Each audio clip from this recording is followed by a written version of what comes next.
नमस्कार साथियों, मैं कुणाल आप सभी का UPRO most important question discussion series में स्वागत करता हूं। तो रोज की तरह आज की अपनी इस क्लास में फिर हम लोग डिस्कस करने वाले हैं कुछ प्रश्न जो हमारी आने वाली यूपीआरओ परीक्षा के लिए इंपॉर्टेंट हैं। तो आइए देखते हैं कि आज की क्लास में कौन कौन से प्रश्न शामिल हैं और उनसे जुड़ी हुई क्या बातें आपको याद रखनी है। तो देखिए, आज का हमारा जो पहला प्रश्न है वो पहला प्रश्न कह रहा है कि प्रधानमंत्री आदि आदर्श ग्राम योजना के बारे में निम्नलिखित में से कौन सा एक कथन सही है। तो एक सही है, तीन गलत है।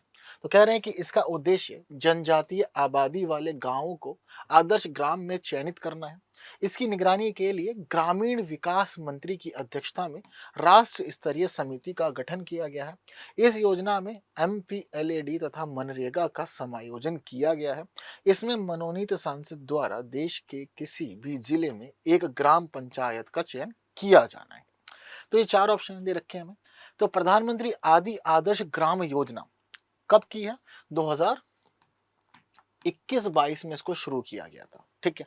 इसका संचालन जनजातीय कार्य मंत्रालय द्वारा किया जाता है। तो जनजातीय कार्य मंत्रालय किसके लिए काम करेगा? जनजातीय आबादी वाले गांवों के लिए। तो इसका सही उत्तर जो है वो ए है, क्योंकि जनजातीय आबादी वाले गांवों को आदर्श ग्राम में चयनित करना ही इसका उद्देश्य है। ठीक है। तो इसी वजह से इसको शुरू किया गया। बाकी के जो तीन है वो इससे जुड़े हुए नहीं है, लेकिन इसके जैसी ही एक और योजना उससे जुड़े हुए हैं। दरअसल एक है हमारे पास में प्रधानमंत्री आदि आदर्श ग्राम योजना, यानी कि आदिवासी आदर्श ग्राम योजना, इसको हम कह सकते हैं इस प्रकार से, अगर याद रखना है तो आदि का मतलब आदिवासी। ठीक है। तो आदि को अगर हम लोग बीच में से हटा देते हैं तो ये बन जाता है प्रधानमंत्री आदर्श ग्राम योजना, और बाकी की जो चीजें हैं ना वो प्रधानमंत्री आदर्श ग्राम योजना की ही है, जिसको 11 अक्टूबर 2014 को शुरू किया गया था। ठीक है। तो उसी से सारा मामला ग्रामीण विकास मंत्रालय के अधीन है। इसका संचालन इसी प्रकार से होता है। और वहीं हम लोग यहाँ पर ये भी देखते हैं कि क्या बोलते हैं, ये जो एमपीएलएडी और मनरेगा इसका समायोजन इसमें किया गया है। मनोनीत सांसद किसी भी जिले की एक ग्राम पंचायत का चयन कर सकते हैं। तो सारे मामले इस प्रकार से महत्वपूर्ण है। तो पहली बात जो है वो आदि आदर्श ग्राम योजना, और बाकी जो है वो आदर्श ग्राम योजना। ठीक है। तो प्रश्न का उत्तर क्या हो जाएगा? ए हो जाएगा हमारे लिए। ठीक, चलिए, तो यहाँ पर आप लोग चीजों को पढ़ सकते हैं। और दूसरा प्रश्न देख लेते हैं हमारा क्या कह रहा है। तो कह रहे हैं कि पृथ्वी का पलायन वेग कितना है, आपको ये बताना है। 5 किलोमीटर प्रति सेकंड, 11.2 किलोमीटर प्रति सेकंड, 22.5 किलोमीटर प्रति सेकंड, 27.2 किलोमीटर प्रति सेकंड। पलायन वेग पूछ रहा है। अब बहुत सारे लोगों को जरूरी नहीं है कि पता भी हो पलायन वेग होता क्या है ना। तो देखिए, पलायन वेग का दरअसल मतलब होता है कि वो न्यूनतम वेग, जिस वेग पर किसी पिंड को अगर हम लोग ऊपर की ओर फेंकें तो फेंकने पर वो पृथ्वी के गुरुत्वीय क्षेत्र को पार कर सकता है।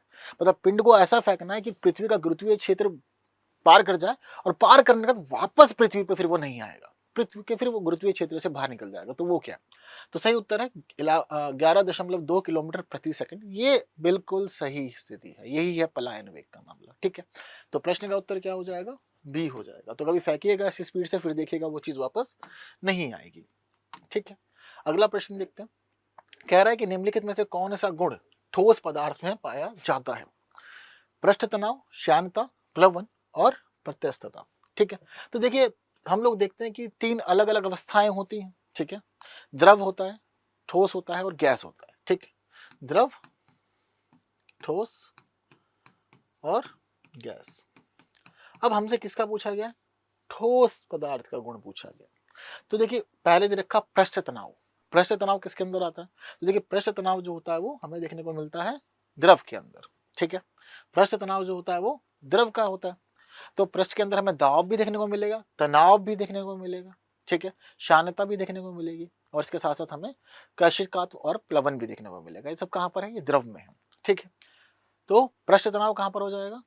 द्रव के अंदर। श्यानता कहाँ होगी? श्यानता भी द्रव के अंदर ही होगी। ठीक है। तो ये दोनों किसके हिस्से में चले आएंगे? द्रव के हिस्से में चले जाएंगे। प्लवन कहाँ पे होता है? तो प्लवन भी द्रव में ही होता है, तो ये भी वहीं चला जाएगा। ठीक है। अब तीन तो द्रव के हो गए इसमें गुण। अब एक गुण बच रहा है, प्रत्यास्थता। ये किसका है? यही ठोस का है। यही है हम लोग का सही आंसर। ठीक है। चीजें क्लियर है। गैस के अंदर जो गुण होता है वो होता है वायुमंडलीय दाब। तो गैस के लिए वायुमंडलीय दाब, बाकी द्रव और ये ठोस। ठीक, चीजें क्लियर है। तो डी उत्तर के साथ हम लोग बढ़ते हैं आगे, और आगे बढ़ करके अगला प्रश्न देखते हैं क्या कह रहा है। तो अगला प्रश्न अभिकथन और कारण वाला, देखते हैं सही है या नहीं है। अगर सही हो जाएंगे तो फिर देखेंगे सही व्याख्या हो रही है या नहीं हो रही है। तो अभिकथन कह रहा है कि मरुस्थलीय पौधों का जड़ तंत्र भूमि के अत्यधिक गहराई में विस्तृत होता है। इनकी जो जड़ें होती हैं वो जमीन में गहराई तक जाती हैं। कारण बताएगा कि क्यों। मरुस्थलीय भूमि में जल अत्यधिक गहराई में पाया जाता है, ठीक है। तो ये कह रहे हैं कि भाई जल बहुत ज्यादा नीचे होता है, जल गहराई में होने की वजह से क्या होता है, जो जड़ें होती हैं मरुस्थलीय पौधों की वो गहराई तक होती हैं। क्या ये सही बात है? तो ये वाली बात बिल्कुल सही है और व्याख्या भी सही है, क्योंकि हम लोग मरुस्थल में जाते हैं तो ऊपर हमें जल नहीं मिलता, जल का अभाव होता है क्षेत्र में, तो गहराई में जल होता है। तो जल जितने भी पौधे होते हैं उन पौधों को उस जल को लेने के लिए ना जड़ों को गहराई तक भेजना पड़ता है, तभी उनको अपना जल मिल पाता है, वरना जल नहीं मिल पाता, ठीक है। तो अभिकथन सही है, कारण भी सही है और व्याख्या भी सही हो रही है। तो इस हिसाब से प्रश्न का उत्तर क्या हो जाएगा हमारे लिए? ए हो जाएगा।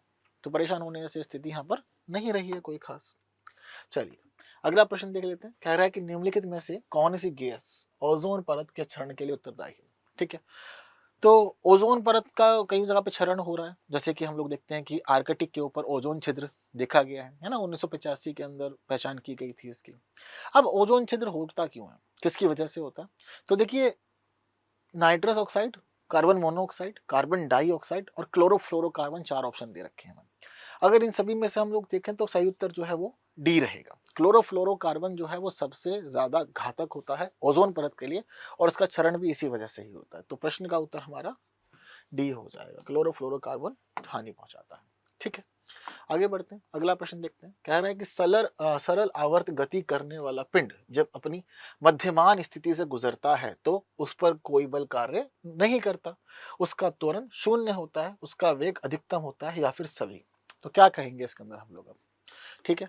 तो देखिए यहाँ पर अब जो मामला है हम लोग का वो ये बताता है कि भाई जब कभी भी कोई भी सरल आवर्त गति करने वाला पिंड होता है, यानी कोई भी पिंड अपनी सरल आवर्त गति से गुजरता है, तो हम लोग यहाँ पर क्या देखते हैं कि उस पिंड के ऊपर कोई बल कार्य नहीं करता। बात बिल्कुल ठीक है।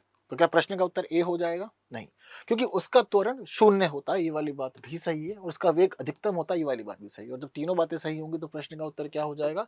उपयुक्त सभी, यानी कि डी हो जाएगा प्रश्न के लिए सही उत्तर, ठीक है।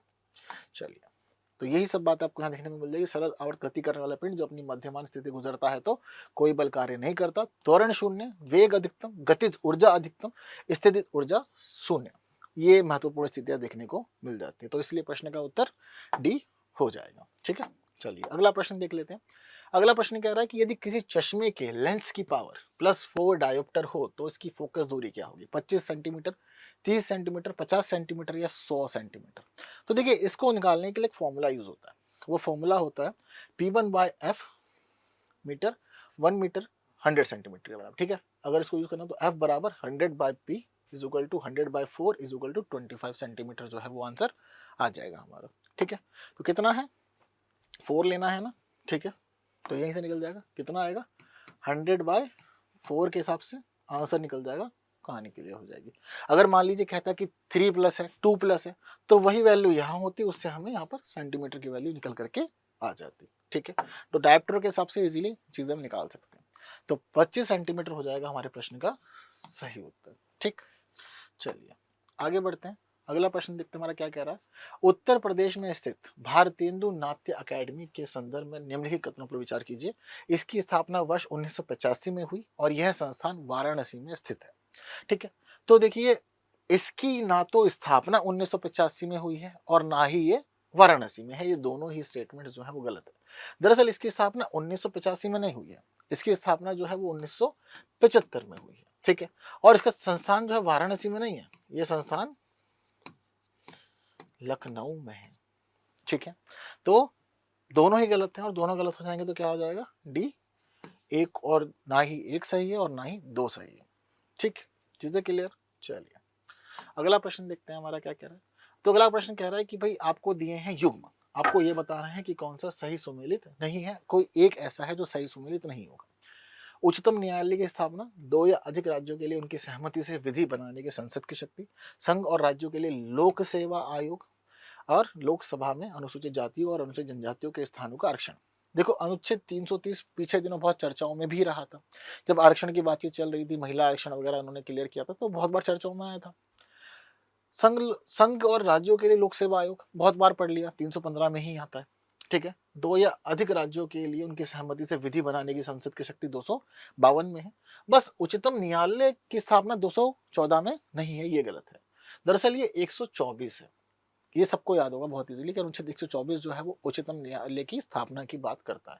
ठीक है, तो पहला ही गलत है और पहला ही गलत है, तो इसलिए प्रश्न का उत्तर ए हो जाएगा हमारे लिए, है ना।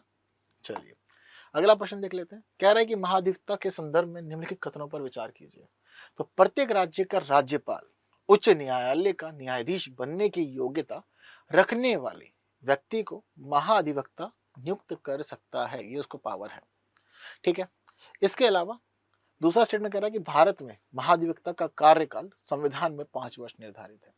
अब यहाँ पर हमें देखना है कौन सा सही है या कौन सा सही नहीं है, या एक सही है या फिर दोनों ही गलत है, ये चीजें भी हो सकती हैं। ठीक है, अब ये मामला सामने आया, तो अब ऐसी स्थिति में क्या हम लोग कर सकते हैं, तो महाधिवक्ता को समझना है। तो देखिए पहली बात तो ठीक है, उच्च न्यायालय का न्यायाधीश बनने की योग्यता धारण करने वाले व्यक्ति को महाधिवक्ता नियुक्त कर सकता है, ये वाली बात ठीक है, इसमें कोई परेशानी नहीं है।